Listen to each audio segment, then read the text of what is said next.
Mbote mwana mboka Jitunga. Ngalinga kubengo Jitunga. Mbote mwana mboka. Boni.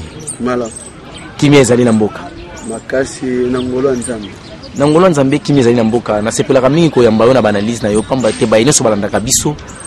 Bayoka kabiso bakomaka babengaka balobi ozali moto oyo opesaka penza mwa bwanya tango zali koloba. Mengana linga kito meka non kosolola lelo biso mibale po meka kopesa éclaircissement na likambo oyo ya ba grève oyo lati mboka na biso Congo. To yebite grève etelemi président Fachi a eu occasion ya ko soutenir soit ko kende ko stilisa ba grève na ba compagnie soit ba entreprise mosusu mais mosusu abetikara. Ba compagnie oyo abetikara notamment na Onatra to yebite mukoko samba a bloqué président Fachi.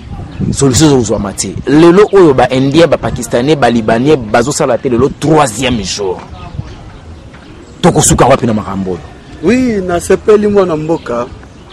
Je pense que nous ceux qui na mutuno tuninga et que ba grève eza par-ci par-là, ezo là que ça déjà que démocratie ezo a déjà place na mboka na biso parce que bazaki bana mboko bazalaki privé na liberté d'expression na bango.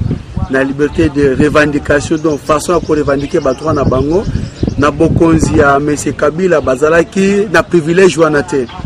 Alors na koleka na mwana mboka Félix Antoine Tshilombo Tshisekedi et je pense tous les Congolais va se retrouver na batwa na bango parce que eza malamu te un responsable azo kende musala mais bazo fute mbongo ndenge longo banite.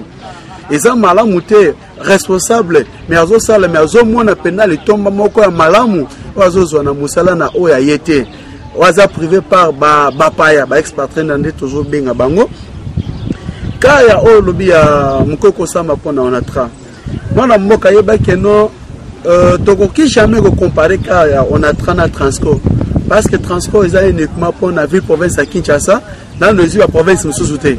Mais ce que l'année on a partout dans RDC.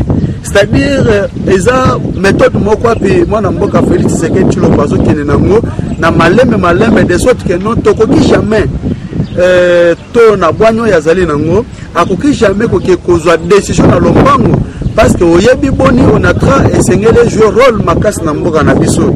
Je pense par-ci par-là ko defa bambongo elobami na ndeko mukoko samba. Donc aza mutu moko esengeli loi to justice esani esala musala nango mais aza mutu moko bakozu les mesures mbala moko te donc je pense nyonso wana eza na mutu to na makanisi ya mwana mboka pona eloko lobi ba eno pakistanais ndeko nanga nazo bisayo ceux qui ozo mona ba congolais na biso bazo revendiquer bazo travailler na ba indien na ba libanais na ba pakistanais yeba ke bazo batwa na ba expatrié wana bazali soutenir na bana mboko bazalaki na sa bokonzi ya monsieur Kabila parce que quoi ko imaginer que oko kozaloke kozwa eloko to kosomba eloko na magasin ya chinois to indien mais ozana droit ko déclarer to ce les amabe soko ozonye pour déclarer indien azo bengelo colonel oya mboka na bino indien azo bengelo général oya mboka na bino ayeko kangayo na misu ya indien boni indien wana ko pesa yo respect biloko yo mwana mboko ko jamais kosana na mboka bapaya pe ko ki jamais kotia société na yo na mboka bapaya o banda ko maltraiter ba partisans to ba kolomboka mais bando sala mana bokonzi ya monsieur Kabila lelo bana mboka ba mone keno na koleka na mokonzi Fachi baza libre ko sani ya ko s'exprimer mais kasi loko ngape nazo senga na bandeko na biso lolenge na bango o bakendeki kozwa ba engagement na misala na bango. Est-ce que ezalaki lolenge elongo bani? Est-ce que na ba contrat na bango eza pena ya normal en bon uniforme selon le code du travail? Parce que inspection du travail ezawana mais eloko tozo bangeza nini malgré ça na ba mususu bazana ba norme na bango mais au moins sur la inspection du travail pour te ba porter plainte na ba entreprise ou ezo ko maltraiter bango au moins na ba vendre le dossier o bazo vendre dossier bana mboka au moins na keno congolais entre-temps aza ennemi ande connaît congolais.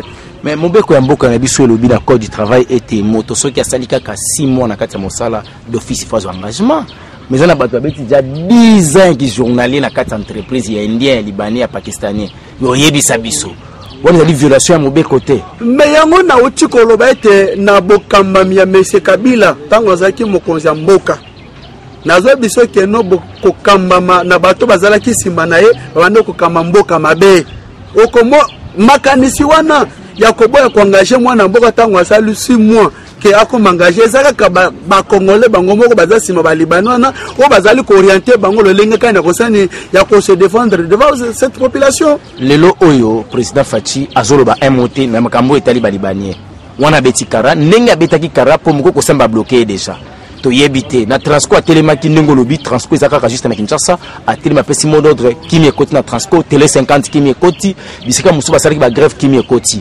Mais on a traité le grève ezako continuer et puis le 3e jour yango bendia baza bloqué musa les osali maté mboka pe circulation malonga ezosala imezati to yebite président zoloba nini awa yepe asasu nzela ya Kenya mwana mboka nazo biso boye nazo senga peuple congolais ezala ya kati ezala libanda bazala kimia pote président Fachi aye pona bango slogan loba que le peuple d'abord président Fachi azanzambe te poye banyonso mais yeba que non la voix du peuple c'est la voix de Dieu. Il y a que pour toutes les revendications et c'est ngeli na bablo wane wana ça et salama mais état de droit et le bipe boyer et c'est ngeli ezala d'une manière légale et lingi ko lobate te ce ko za ko revendiquer droit na yo quelque part to banda ko buka sosi mebeko pona etombo biso to bondaki donc est-ce que ba toi entend bazo sala ba marche na bango est-ce que bazo sala ngo d'une manière légale ils ont la marche pacifique d'une manière pacifique. Ils ont la légalité, ils ont réclamé de travailler. Bango balobaki ke bakosa la grève. Mais grève bongwane comme marche. Osumana que quelque part toujours ça le contraire. Nazama na boyi o bango bazo salate. Bazo revendiquer ko na bango. Tozo lingete état de droit sanini ekota na muka na biso. Bazo na organisation. Baibi lolenga kandi bakoyi kosala. Papa, yo telemi ezalo kwa mutalibo azane wana. Atelemi azoganga yo ko telema pola ndae. Mais soko moni peut-être mutaza normal. Atelemi azolela. Okupose osala nini? Okoka motema mawapo pusa na pene potuna azolela nini? Alors tozo sengete bande kona biso tango bakende ko zo engagement na ba libanais to yebi manière contrat na bango bazoki na ba libanais na ba indien te. Bas organiser organisation na bango sala musala cabinet ezali ya chef de l'état baki ba déposer memo na bango yango tozo ngete état de droit ya solo kota na mboka mais to bande mibeko Bitakwira alobaki ete atabo matibo kiti na politique ya ma mère Bitakwira alobi ete président Fachi ko bimisa ba prisonnier politique était lelo oyo consommation ya temps au président pesaki maloba na ye eza déjà épuisé ba politicien ba prisonnier politique ba bimité Bitakwira komi na nzambe hein. Bon, ceux qui peut-être les na bateau balakela mama be oh nebi ke bakoti pena retraite politique ezala kwa bato Bitakwira. Comment on peut imaginer que Moutoura Bitakwira va voter na peuple pour servir peuple mais il y a zo l'exhibition politique il y a grand-mère. Est-ce que zo bona que non est ça normal? Ça c'était un. Moi na mboka na mutuno ototuna nazo biso boye. Na je pense que na boko za monsieur Kabila ezaki nde dictature. Et belé ba mesana ki na notion à droit na démocratie. C'est-à-dire soko landi bien ezana bato bakangami baza par catégorie. Il faut le kaoyeba. Nana parce que kokangama bato belé bazo baté. Tozana ba prisonnier politique. Tozana ba prisonnier emblématique. Tozana catégorie ya bato esengelete babima. Mais bakobima fachaza justice té. Mais il y a mon mutaloba qui était bas prisonnier politique, bagobima. Ils ont malobana dans 10 jours. 10 jours passés. Na lobby boé. Ce que talili taïdep sa 37 ans ça qui était état de droit, la démocratie. Et lingo loba était ce qui est le président Fachi aza président et lingo loba te que no abanda ko telemela mibe ko to banda ko yiba yango. C'est que président loba na été. Non. Kabila ça qui na raison ya ko loba te to surtout ka boy bouf asalo ya ko sala. Kasi omonite ke no koboya kosala Kabila ngonde sali ke peuple congolais inae. Est-ce que président le Marambo a salité? Non. Et si tu es bandelia, après ça qui biso déjà programme na ya 100 jours. La carte programme à 100 jours ba politique ba prisonnier politique bazakaka. Na lobi boye. Oyebi ke bona moka. Pourquoi bino bozomo na côté négatif côté positif bo mona ngote? Katumie wana ju passeport biométrique. Ezana ka ezana programme à 100 jours. Est-ce que on est là s'il vous plaît. Katumbi aya kangama na nani na frontière à Tanzanie awa poato ya Zambie poakota awa problème atela kokota te mais tango Katumbi akena ambassade na biso na Belgique poazo na passeport biométrique na nanga compliqué ki eza malamu te lelo tozomona nzela ya foire ezosala mais na programme à 100 jours te lelo tozomona bazo ko réhabiliter biloko ebele eza programme à 100 jours te batu babundaki na IDPS baza na kati ya boloko to ana posa komona banda na bando zelande olo babo parce que moni batu ebele tozosala confusion c'est-à-dire na libération ya prisonnier ebele bazo s'attendre kaka na mutu moko to mibale pour que citer soit Franck Diongo soit Diomi Ndongala mais bozo bosa na pe que ça na batu mususu bakangama avant que toi Franck Diongo batu ba été capable bako za bako za na posa ba bimate mais nous sommes des ana procédure yango moni biloko boye fo bo benga ba maître baza mieux placé na droit bala ki sabino procédure ndenge za la président alobaki dans 10 jours azoki tente ko consulter ba avocat na ye la phrase wana alobaki boye je vais ils ont futur ils ont présenté mais na moment on a qui futur non c'est-à-dire quand il parlait c'était le présent mais il promettait pour le futur c'est-à-dire ça qui peut car il y a 10 jours non je vais le futur ils ont continué na ngoka le problème ezani yango tozo senga mboka na biso moni tema français ils ont kotaka ba mbri na ba discussion ba kozamba bazo pesa ils ont sala mama na débat ba mbri kota mito bato mais toi senga prochainement ce ba discussion ils ont sala ma bali mo la peine na lingala poto za la facilité à comprendre parce que français ont mbri biso tant que je vais et ça dans le futur c'est-à-dire mais bandeko la muka balobi ete na Congo za la kaka élection soki salemi muto aganyaka eza muto batesa kabisa bokonzité wana bakosi na sina biso ke fayu la kotika la ye moko la muke se kufa chango na mutu ne se kufa c'est omoni okoki jamais le loko kende na Afrique du Sud sans que o le bela anse niveau pena bayambeli fayu la poto kuna baboketu premier diaspora baye belé yo boketu premier moko ba combattant ya combattant ba combattant pe régime Kabila bino na bango yo za pe na fachi na poto abeta mazo gaz lacrymogène boketu azo gaz lacrymogène pour abunisa Kabila bakanga na kashoni na prison ni boketu kota bongo posa la liste faut kota en prison non s'il vous plaît un vagabond jamais ko kotangila ngai est-ce que d'abord boketu ngazana s'il vous plaît, retirez parole wana aza vagabondé quand même. Non, s'il vous plaît. Oui, que Boketu aza paru ba musicien, ngane baka na nzembo ka bimisa. Mais yeba ki aza mutu moko le plus maudit tunanga poani. Parce que na ba dirigeant moko na biso za na président ni dirigeant moko to Boketu atala ofinga te. Or que tant yozo finga na ba papa, na ba noko, na ba tata mwasi, no za mwana moko bilakeli mabe, mutaza sur la malédiction pesa un exemple na ye. D'abord, on pas une solution.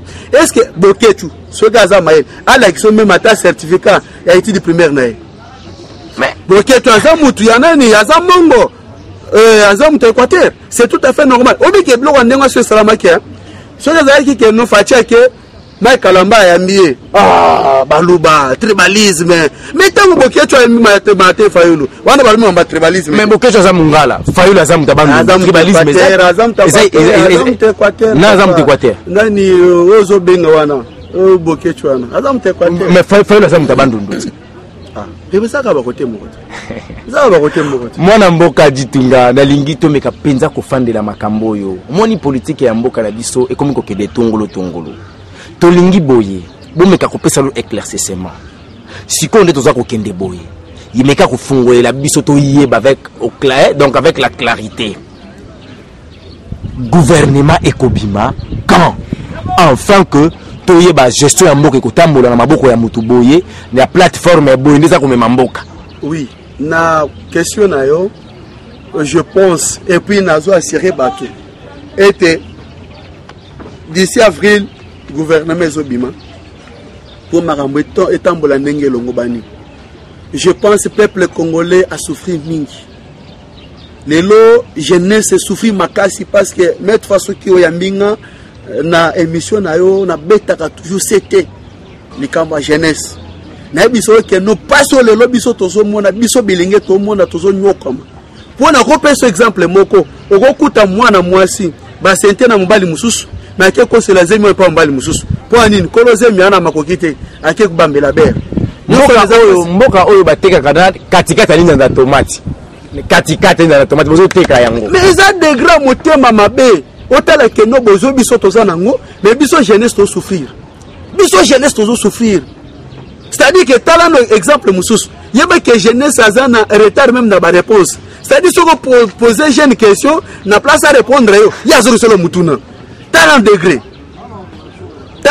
makamso toza nango c'est-à-dire jeunesse est affaibli et pour bato ba affaibli jeunesse est nan et ça bato ba travailler na monsieur Kabila mais ça bato reste pour travailler pe na bango oui ko travailler eza mabete eza selon constitution mboka ndenge sengeli bongo parce que biso to pesi pouvoir na Fachi mais l'Assemblée nationale to sanctionner eza to droit to sanctionner Kabila Fachi azawana mais l'Assemblée nationale ba sanctionner Fachi ako travailler ndenge nini mais oh tant bazo kota tant gouvernement zo bima bango tu ba kozala sous ordre ya président Fachi na lingi to cité na likambo oyo oza satisfait ya comment la pasteur Godem Poi au sein Azali Lokola le numéro 1 il y a assemblée provinciale il y a ville province de Kinshasa. Oui, naza vraiment satisfait étant que chrétien. Pourquoi? Oui, que ce qu'il y a autant de mbaganga na linga lobela pena pona ba individualité, mais je parle sur des personnes. Je pense ezana mutu moko te akoki ko douter na personnalité ya Godem Poi. C'est un homme de Dieu. Et je pense, après avoir causé la présidente et l'Assemblée provinciale, à lancer mot d'ordre dans 48 heures. Ouais, qui a un bien Assemblée provinciale, Azon Nisayango. Madame de FCC, confesse les accords. Oh, non, c'est ça la démocratie. Démocratie, c'est un bongo. Et nous, le bâtiment que nous, au moins, les journalistes belé, na chaîne belé, ils ont un problème. Pourquoi? Les leaders na bango ba imposer bango choix. Ils ont la raté. C'est-à-dire que nous, journalistes, pas na yo. Et nous, le bâtiment, ils sont supposons oui que ça na bato belé na la muka ba jeunesse belé ba ziba problème na ba chaîne na bango pour difficile que quand le bela combat Félix Jean-Pierre Bemba akangi CPI na Kingo à lobby 68 millions de dollars ba pesa ya dommage intérêt au moni que Bemba za qui na raison bon valida qui awa d'une manière incorrecte ba boye qui Jean-Pierre Bemba a travaillé a postulé. Merci beaucoup oui que ngana ebisa ko que ça la politique ya malobate il faut ba faire ça et ça la musala nango. Bon, tant qu'il y a déclaré, bah, PC en déjà. Mais cours CP a fini dans la carte réunion, bah, il faut balancer l'article 85 il y a statut de Rome. Namboka na zebiso boye. Yeba ke mutu mwindo akotia la mutu mwindo devant un homme blanc. Chango na mutu na yo. Ceux qui non lelo CP pour reconnaître et dédommager Jean-Pierre Mbemba, bah linga kinana ba banda ko kanga Sarkozy. Parce que ba yebi ke Sarkozy mutaboma Kadhafi. Ba kanga ba tena prison. Mbema qui essaie na 68 000 pesa et pas n'est pas mundele. S'il vous plaît, ngana lo bakango boye à mon humble avis. Ezam makamba ide peste, ezam mamtoto bate ponanga. Jour l'Afrique a s'émanciper d'un homme blanc de makambo bongi. Enye po batengi bazele belé. Yozo kanisa soki le lo président Fachi et qui va investir ba ina mboka. Mais ça le monani, jeunesse à se retrouver. Yozo ka sa ba cheba no question ba meeting wana. Ntande kengo so azate. Pas que nous ngonga bofungana ke musala tala lelo nanu bosoto kimbuta tikeli biso bar partout ya kosakanate tozozela kimbuta ba ki atonga 300 gona na province ya Kinshasa tozozela la exception place atonga yango bo biso ba chien tozali sur le colo liso pense ba élection comme surprendre et banda inano na présidence biso tondo kansege no Kabila ko santete Shadad nem to bima pa kao Fachi bimi Gabriel Kungu omoni quelque part il faut pas aider biso hein que bapena anani retraite âge politique il faut payer ça là tu peux côté kuna kao s'il vous plaît yo tozolo baté tozolo biso bilenge tolo baké no moko pe retraite âge politique il faut ça là hein omoni pe na nani na Lubumbashi Gabriel Kungu baba kinga sanini akwai mais tango alongwa kiawa en tant que président assemblée provisoire ake kuna kasige no kaka kashi azala kina ndo sanini akobima donne président mususu c'est-à-dire que biso toza na posa oya koya oba ko misalo ko gouverneur azala un intérêt pour le peuple congolais c'est-à-dire bosoto pembeni bafulu babar ko sakana te ko banda tongo ti pourquoi donc kuluna donc tozo la teza biska mususu mwana mboga eroboy so toza ba côté mususu na bitembe na ba matériaux no se setikali déjà yo pe so côté nzela nga pe côté nzela mais ozana kini mboga na yo alors je pense na ba ono so na mungu na peuple azate. Mais non, comme biso tozo bisa bango zake ba ke président Kabila za sénateur à vie. Ba kozala pona peuple congolais. Ba kozala pona jeunesse congolaise. bakozala pona mabumbu na bango te soki bango baye na makanisi te lokola ba mesana kosala ils verront la jeunesse dans leur chemin. Ils verront la jeunesse dans leur chemin. Wana to mo ki indépendant na suka na lingi to chiter na likambo oyo. FCC c'est pour bientôt ngolobi au mois d'avril azopesa biso moto oyo kozala penza la première ministre. Parce que je ne suis pas mieux placé de vous dire ça. Mais Nandé Nazomunela, je pense. Ekobima. Premier ministre Kalamingita Kobima.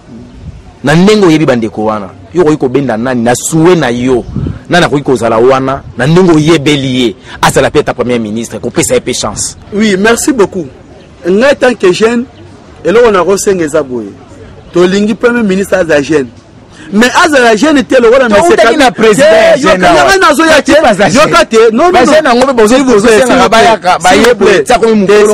s'il vous plaît nazolo baboye azala jeune mais azala lokola monsieur Kabila tetango ya kabiso biki notaire le rôle de jeune muto comme président biso jeune tosani to se retrouver te ça dit tolingi bilonyasika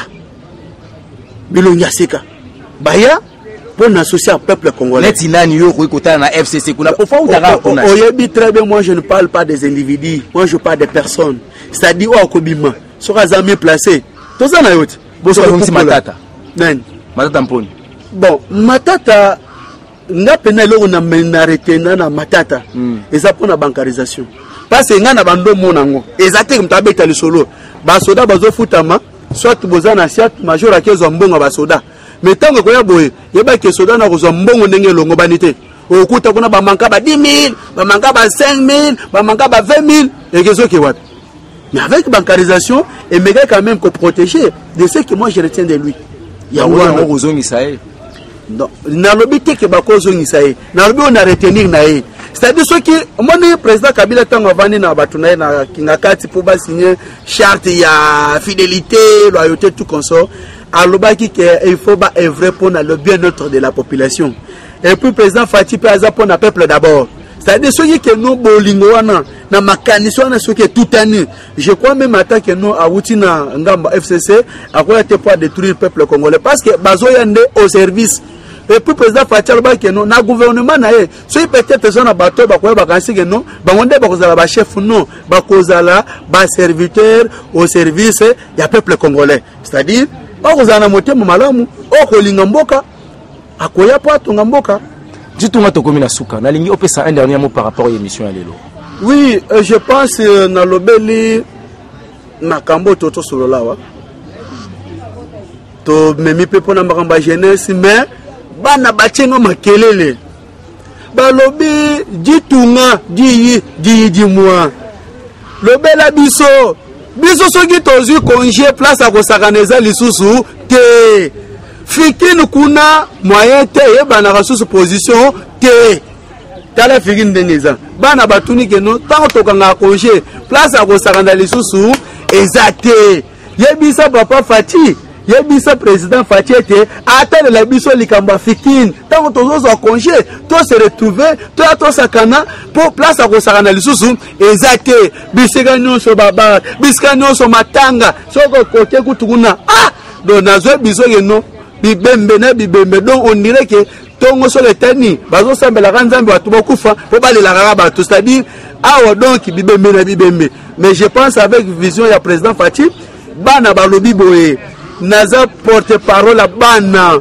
président Fati bana baleli balobi telela bango likamba fikine baza sous na place à kosakana te na ba détente na ba congé place à kosakana za isusu te obongisela bango yango koleka ndenge zaka liboso oke kale bano kota mbongo za fa international de Kinshasa mutoko za bano longa na France na Belgique na Allemagne na zoya e bano kota na nani na kesi le temps de déplacement nous tona ko présenter biso ba patrimoine mais lelo fikine ko makaka bar fikine ko makaka ya masanga donc j'ai zaté alors bana balobi na bisa président Fati talela bango likamba fikini po molobeli na bango yeyo à part cause la jeunesse molobeli pe ya bana mike talela bango fikini pona kosilisa tozana mboka moko kombo nango Congo biso tu toyebi pasi ya Congo pe toyebi pasi bilenge tozokutana nango mais biso moko tokoka te tosimbana na loboko tolingana tola ki sa bolingo Congo to na posa ba nationaliste te to na posa ba patriote o bato bazana bolingo mboka nde bakotombola ekolo to sangana Martin Fayulu élection et c'est ça maki déjà président Fati aza président investi connaissance na biso boyebi na yo na boyebi bande umususu to sanini to vande sika moko o vanda na président Fati de sorte que no mboke kende liboso poto permettre te nzele pa munguna akota abebisa o eza mboka na biso parce que soki lelo biso tozo swana tozo bomana eza na profit ya bapaya mais eza na tina morote to esperara te que no solution et utaka pa bapaya biso moko pe toza bien placé ya ko trouver solution na makambo mboka na biso o pe aza susu na posa contacter biso je pense belé balobi